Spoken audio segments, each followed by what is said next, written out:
Yo, you guys down to play first pick Lionheart Cermia? I'm kind of down. Let's first pick Lionheart Cermia.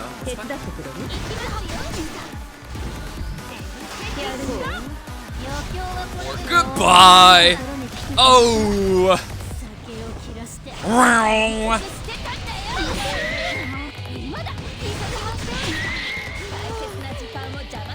Oh my god, wait, this is not okay. Wait, this is kind of gross. I think we have to S3 though. Great, and then we get our extra attack.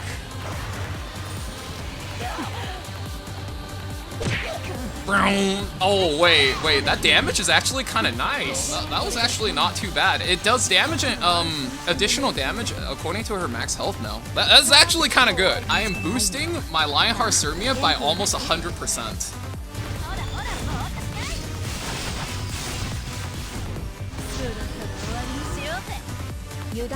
I am boosting the living shit out of this Lionheart.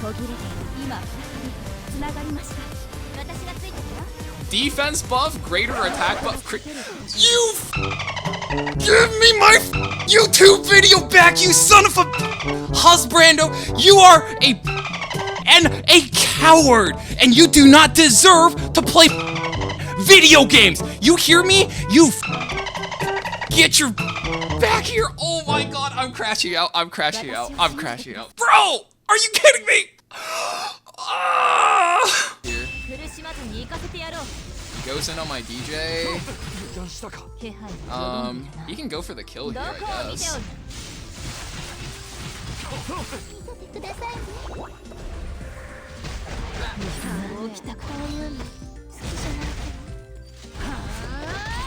Oh, okay, huge. I need this Divine Vessel to sink into here or here, either one, okay? Please, please! Let's go! It's a spaz game, boys! Let's go! Okay, where's the kick? Oh, it's not a spaz game anymore! Stop, stop, stop, stop, stop, stop, stop! If she kicked into anything else, we were chilling. Oh, man. Well, okay. I will say, though, I do like the way Spez has been looking. Steal. Nice. Party time.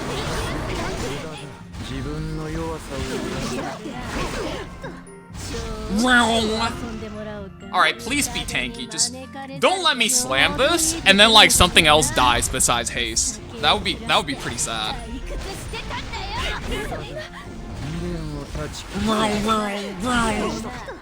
Okay. I need the haste to die. Good enough, right? Like... Oh, fuck! I might die to Kayron, that's the problem. We have to send it. She's my lion.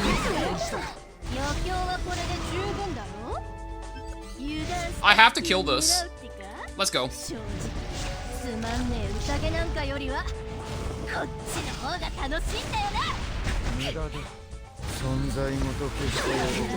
My flant's out of dual attacks. I think I'm dead here.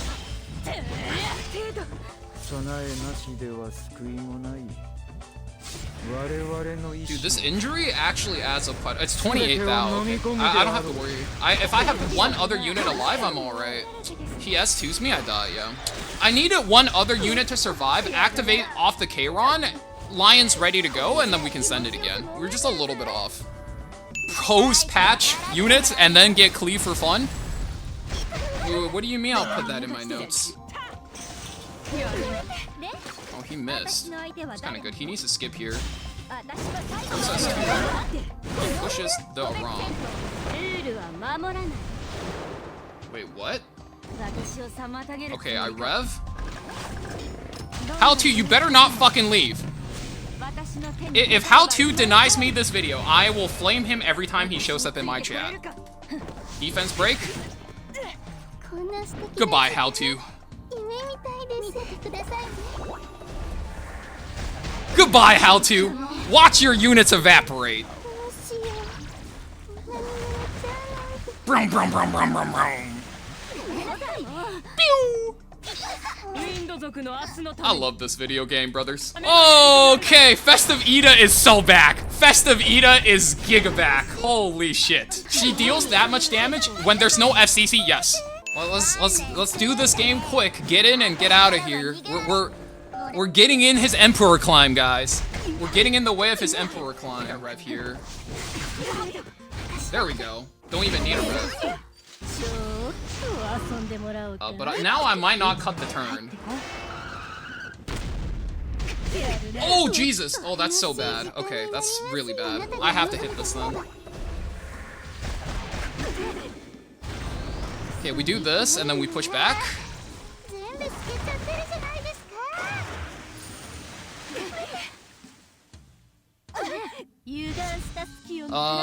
Defense break versus defense break. It hurts me a lot more, though. I have no damage.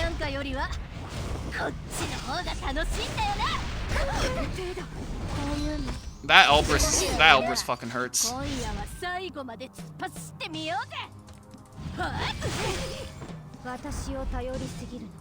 The problem is the boss is like so far ahead.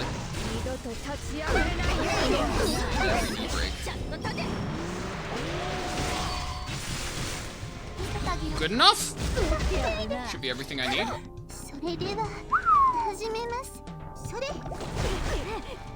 Ouch. Jesus Christ. Yo, can you chill? I know I'm playing Lionheart. You don't have to actually fucking counterattack 100% of the times, man. Jesus Christ. Jesus. Enough, man. Fucking die. There we go. Okay, thank the Lord. Thank God Lionheart is good, bro. Thank God I was right about this Lionheart buff. I have a lion. I'm kind of stuck here, no? I can't really do anything. Just hit this. Resistance. Ugh. Well, actually, you know, fun fact about Kevstripe. When he first started streaming, that's actually exactly what he did. He put his 27s and 28s on his Conqueror Lilius, and then he banned. I'm fucking dead here. He defense broke me. No, that's not the disturbing part. The disturbing part was his Conquest 320 speed, and he used to ban her. That shit was crazy. Alright, goodbye, Barunka. 1,000 times. Yeah, no worries, man. It happens. Oh, Lion wakes up. Oh, it's party time, boys! Defense break on the Conch. Party at Conch's house, everybody! Let's get it! Woo! Yeah! I might have woken up my parents trying to take a nap in the middle of the fucking day. Oh, shit.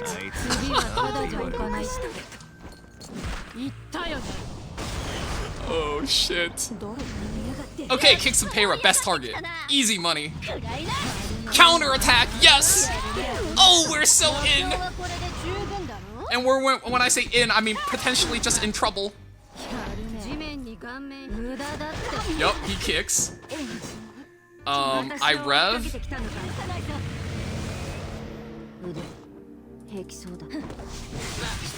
Counter attack, all good, we don't even care. I click S2, I get another turn. Oh, holy shit, wait, he's actually, like, holding it down. That's crazy. He counterattacks again, Jesus. 5k. Oh, he gets another turn here. I don't think he has S... Oh, he has burn S3. Okay, let's see it. He's all in too. Let's fucking get it. Oh, we died! Oh, no. Damn, he got that? That's crazy. Holy shit. That was pretty fucking wild. He's playing IRL Minecraft. I don't know if this is the right spot to play him, but it seems like a funny spot to play him. I think our win is just... Cascade. I think I have a chance then. Oh! Well, you know. I mean, sometimes that happens, right? I don't know if he's dead from this. But it seems funny, so I'm gonna click it.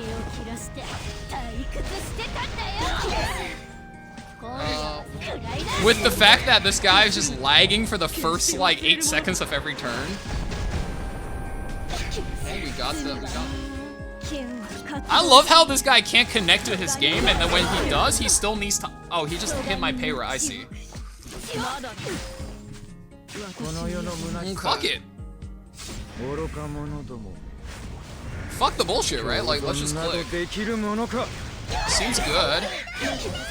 Holy shit. You kind of have to admit, that's not that bad. Yeah, later, buddy. Let's talk about how some of these units got buffed. I didn't make a buff note video, so I had a lot written. If you're in the Discord, there's a lot for you to read. What I think was a good buff, what I think didn't matter. And I would say mostly we were on point, okay? So we'll go over them, what the builds are. I never like Bruiser Spez. I always like Nuker, Specimen says. The issue is now he's just a consistent character. The problem is he's still really hard to play. You could probably make him a good Ahmed character, but he needs to stun, which is always gonna be the issue, right? He got some free effectiveness off of the S2. The CR is consistent, but Abyssal Euphine is a thing. The cool thing about him is with Festive Ida in the game, you don't necessarily have to stun to get most of his damage out. If you guys remember, the one game where he looked really good, it was actually not because of stuns, it was because of defense breaks. Defense breaks, you could get it with like Bossarunka, you could eat some defense break and bounce him back with Fallen Cecilia. There's a lot you can do. The danger with playing him is it's really hard to play him fast. And because you can't play him fast, there's infinite ways a character actually has to just be able to pop him now. Even if you build him Bruiser, he's a Scorpio Thief, you can get high HP, his defense is never gonna be good. Fixed damage, as you guys seen, like Red Ida always has a chance to just blow him up. Hand Guy now has a chance to blow him up. It's just not that good. He's probably gonna be a funny character, he's a good pocket pick, but if you're talking about like a tier list and how good he is, I don't see him being a top 3 character anytime soon. But on 4-5, if you don't have the right countermeasures, he's gonna do a lot of damage. I didn't get to play ball. He is a single target nuker that is predicated on sleep. Now, the problem with that is debuff's really hard to play.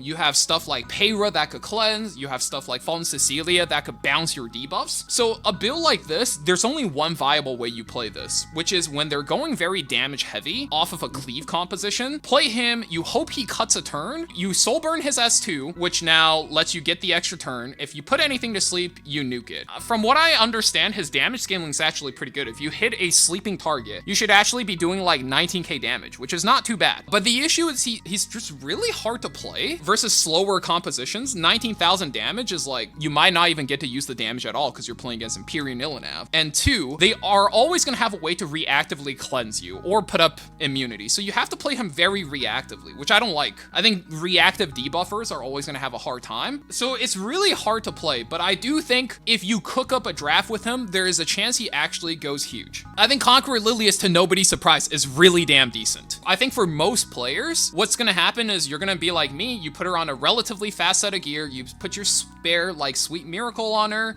she's gonna be a good support. The extra defense break is gonna help. You really like the extra 15% CR push. The extra 15% team CR push is nuts. But here's the big but. This character is insane if you could hit top speed with her. If you can hit like 315 because you're just fast. And there's a couple of Emperor rank players that were just like running 315 Conqueror Lilius for years and they were just absolutely terrorizing the ladder. Those guys are gonna make a killing because if anything, there's a track record for in the game. When top speed characters have a way to bridge combat ready for their team, that shit will not be balanced. Up next is like the character that I thought was going to be the strongest by the patch, and I would say this is probably easily top 1 or top 2 buffs. Lion not only got a buff, but she also got an EE that gives her 50% damage reduction against extra counter and dual attacks, which is insane. If this EE was blank and all it did was give her 8 crit, I still think this EE and the buff would have been insane. 50% combat readiness is insane. Basically, if you play up against a Abyssal Euphine, Bossarunka, you can just let your opener initiate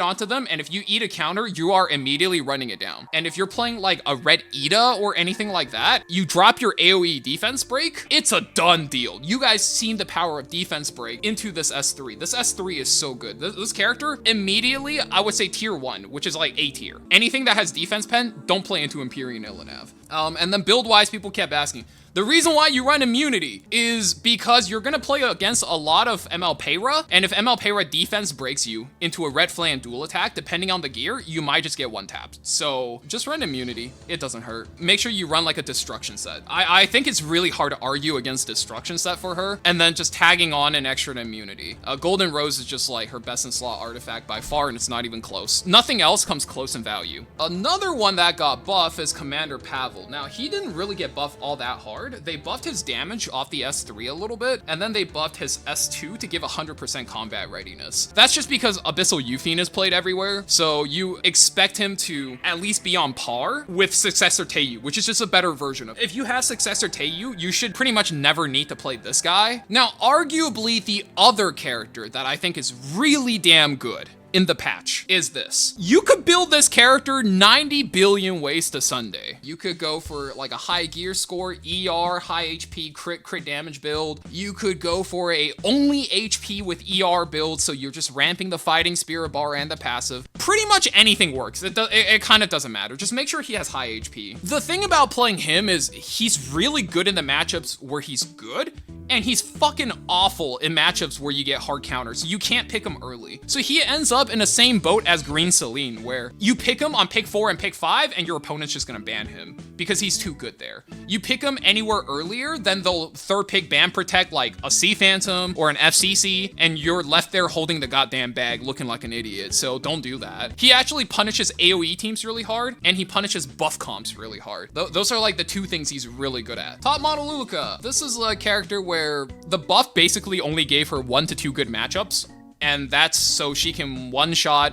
Bosarinka. It's a good change, don't get me wrong. She is a cleave initiator at 116 base speed, which is in 2025 considered really slow. Her damage is good, her utility is good, her kit is actually pretty good. But think about it, guys. All the good cleave initiators, you want to either be Zeo proof, you want to be speed imprint proof, you want to be race proof. She's none of those things.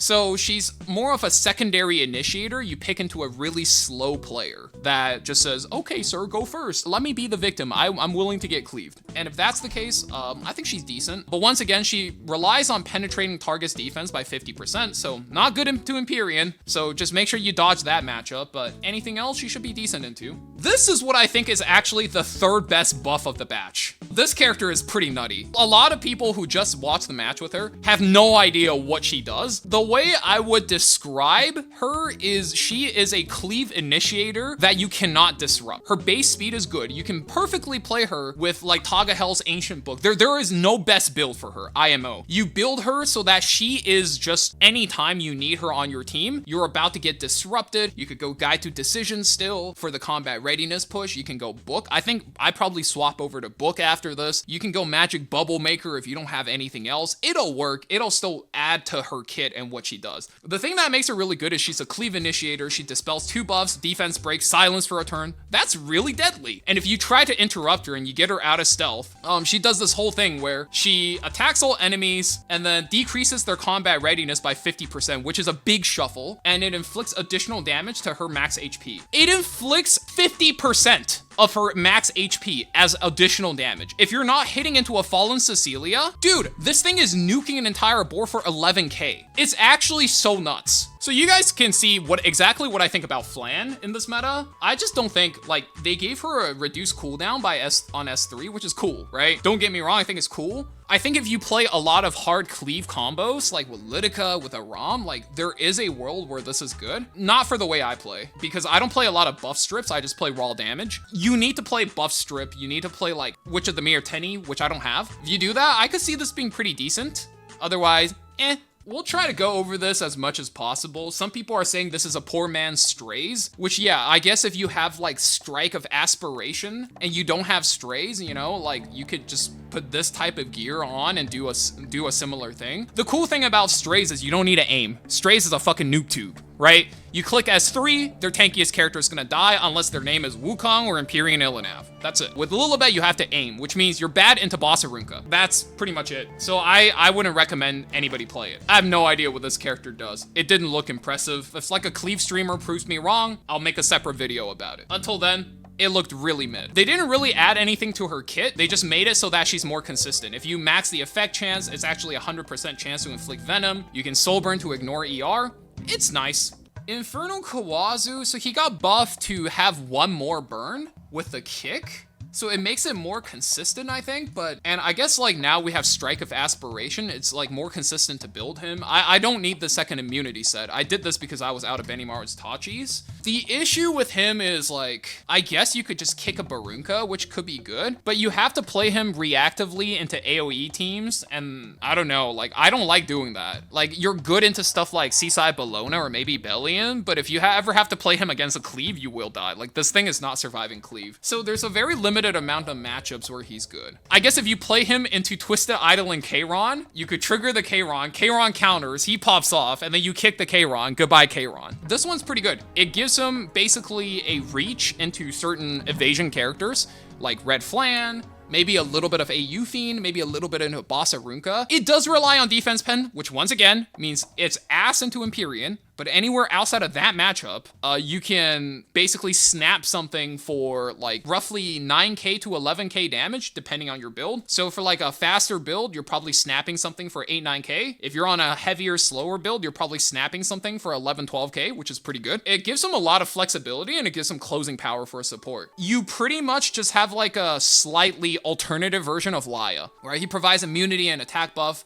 Laya lowers your cooldowns. Laya hits something super hard on a long cooldown. Hand guy hits something decently hard on a medium cooldown. And that's like how you would use them differently. But yeah, overall, that's this buff wave. I'm actually pretty pleasantly surprised at how many units they buffed and the degree they buffed them by. I think the top 3 strongest unit by far is Lion, Twisted Idol and Kayron, and Festive Ida. That's my opinion. Yeah, if you found the video helpful, make sure to like the video and subscribe, and I'll see you guys in the next one. See ya!